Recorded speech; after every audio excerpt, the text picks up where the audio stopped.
Hi, I'm Joe Lamb.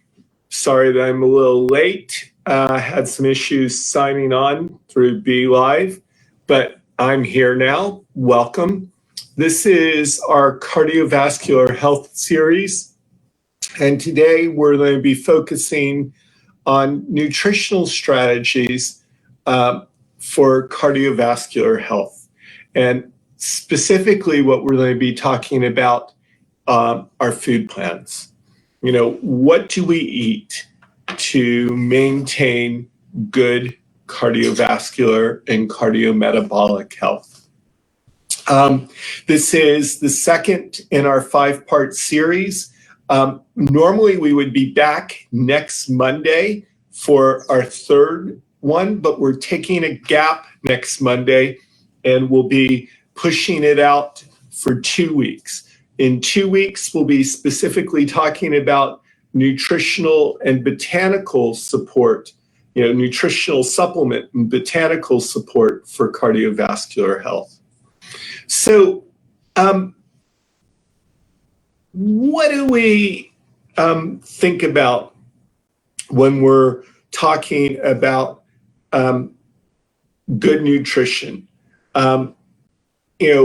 As we've commented in other places, there's multiple levels of what we get in our food, from the calories, which come to us, to the macronutrient profiles, to the micronutrients, and then right on down to the information molecules that are in our food.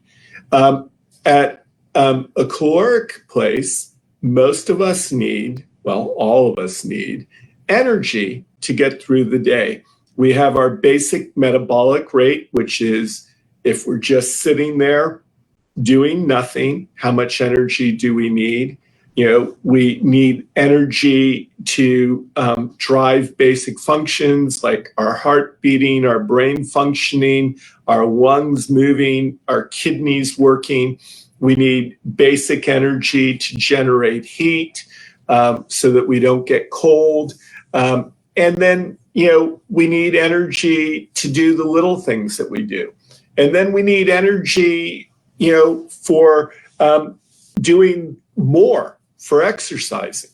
And so, there's all of those pieces. And these, you can calculate how many calories are needed a day in a couple different fashions. There's an equation that you can use that is height and weight and age-based and sex-based.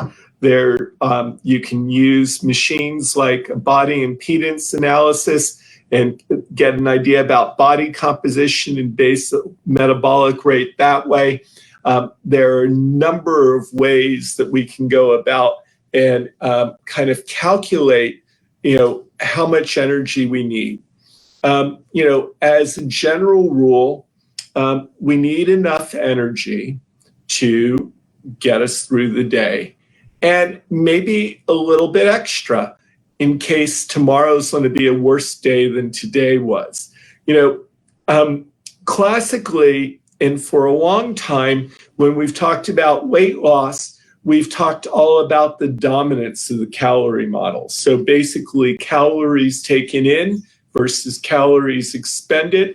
Looking at, the second law of thermodynamics would say that if there's a negative, if that represents a negative, you burn more than you take in, well, you're going to lose weight. If you take in more than you burn, then you're going to gain weight. And at its simplest, that equation works out to 3,500 calories equals a pound of weight. So in a 7-day week, if you get an excess of 500 calories a day, you're going to gain about a pound a week.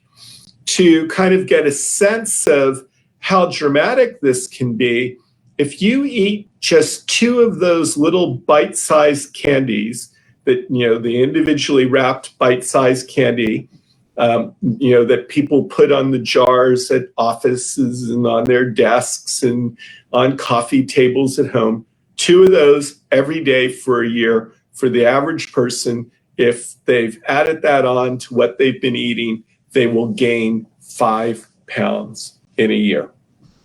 So it can be amazingly surprising what even a little change can do in terms of gaining weight. Now, the factor that's not taken into account in all of this is how we choose to handle calories differently. You know, like if we're hypothyroid, if we have an underactive thyroid, and our metabolic rate isn't as high, well, we're going to hold on to calories. We'll burn less. And so even eating the same diet as what we ate a year ago when we were well, if we're hypothyroid now, then we're going to end up, because of that change in signaling, with an excess of calories. Similarly, if we happen to become insulin resistant, you know, so the early stages of developing type 2 diabetes, our insulin resistance, cells like the liver and cells like muscle don't listen as well to the insulin message that's there. And when they do so and they don't listen, then we end up in a situation which we basically, the muscle cell and the liver cell won't use that glucose molecule. And when they won't use that glucose molecule, it can get stored. So the same amount of calories coming in, if we're insulin resistant versus not insulin resistant, we're going to do something different with that molecule. So what it comes down to, you know, or molecule of glucose, which represents calories. So what it comes down to is information that changes the way we handle the world. You know, things like not enough vitamin D, so our thyroid function's a little different, our insulin signaling's a little different. Not enough omega-3 fatty acids, so our glucose-stimulated insulin secretion's different.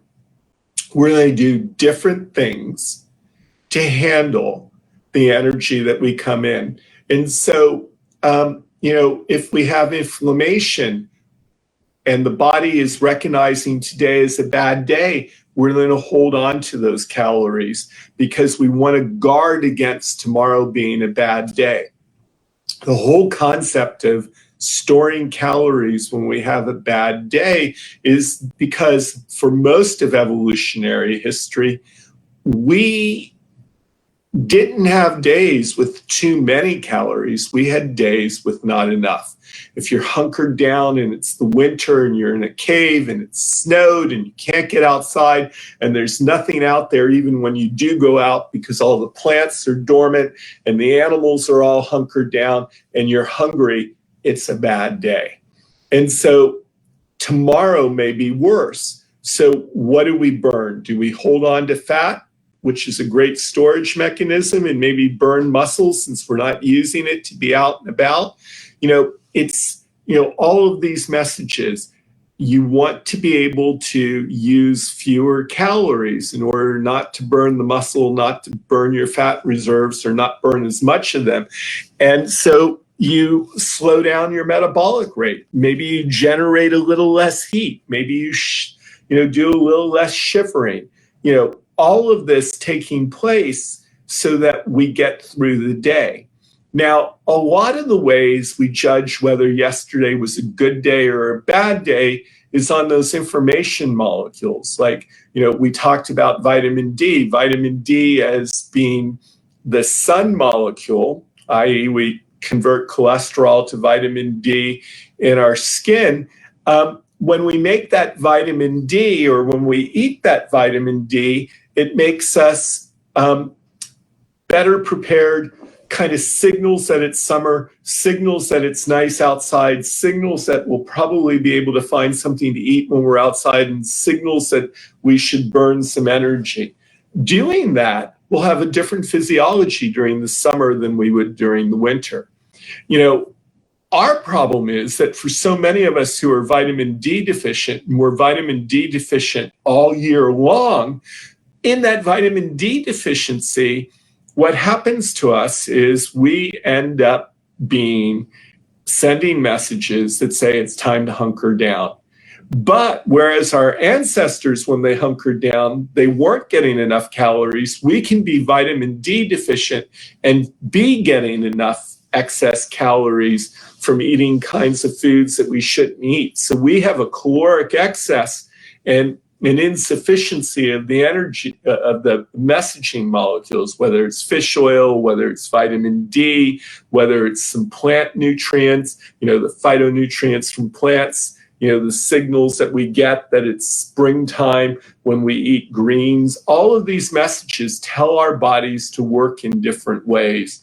You know, bitter compounds hitting taste receptors in our guts, in our ovaries, in all sorts of places, and then changing our insulin secretion and changing our glucose production in the liver and changing, you know, even things like, you know, if we go for a walk and we get some micro damage in the bone and we start replacing the bone and our osteocalcin levels go up, it can make us more insulin sensitive. We can burn more energy because we know we've been out walking. And if we're out walking, that means we're out hunting and we're out gathering.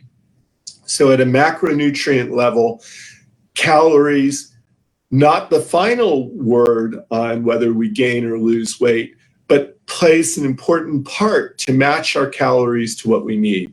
Macronutrient contents, well, you know, we know that there are good fats and we know that there are bad fats. You know, for a while we were calling all fats bad. And, you know, we got engaged in the situation of, you know, fat is bad. We're going to eat low-fat diets. And one of the consequences of that was the average American started consuming about 200 to 250 more calories a day by eating a low-fat diet. And that led to a caloric excess that actually got us into trouble. And we now recognize that not all fats are bad for us. You know, we know the polyunsaturated fats are good for us. We know monounsaturated fats are good for us. But some of the saturated fats, like medium chain triglycerides, great for brain function, great for helping preserve good brain function in the long term. You know, the polyunsaturated fats, which include the omega-3 and omega-6 fatty acids. And, you know, though omega-6 we get in an excess in our diet and we think of them as not the great fat, we need some of them.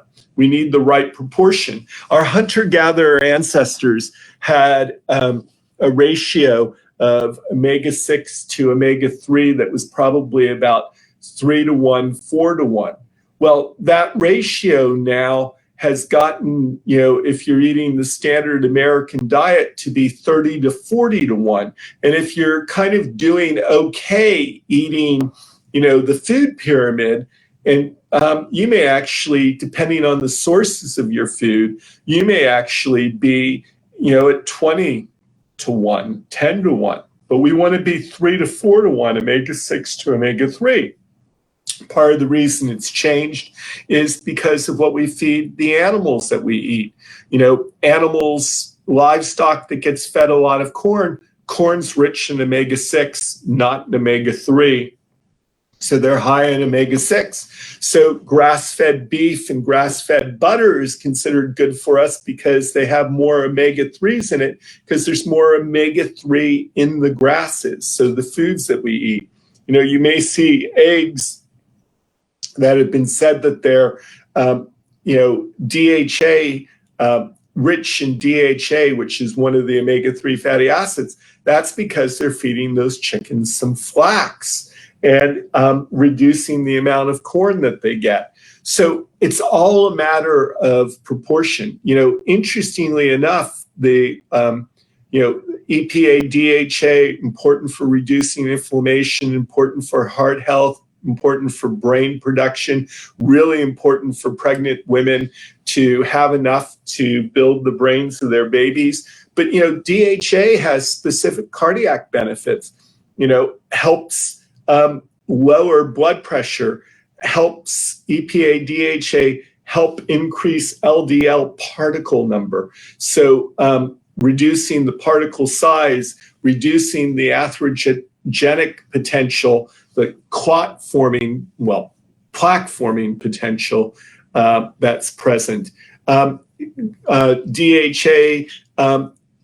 hitting specific G-coupled protein receptors in the gut, leading to increased insulin secretion right after a meal. So if you get a lot of sugar in and you've had some fish oil, you stimulate that production of insulin and time your insulin so it's not high all the time, but it's high when you want it to be high, at a time you need it to help process things. So, we've got this situation going forward that is beneficial in terms of the right kind of fats. Similarly, more complex carbohydrates, we need that energy but we want it to be a slow curve as opposed to a spiky curve that you get with blood sugar.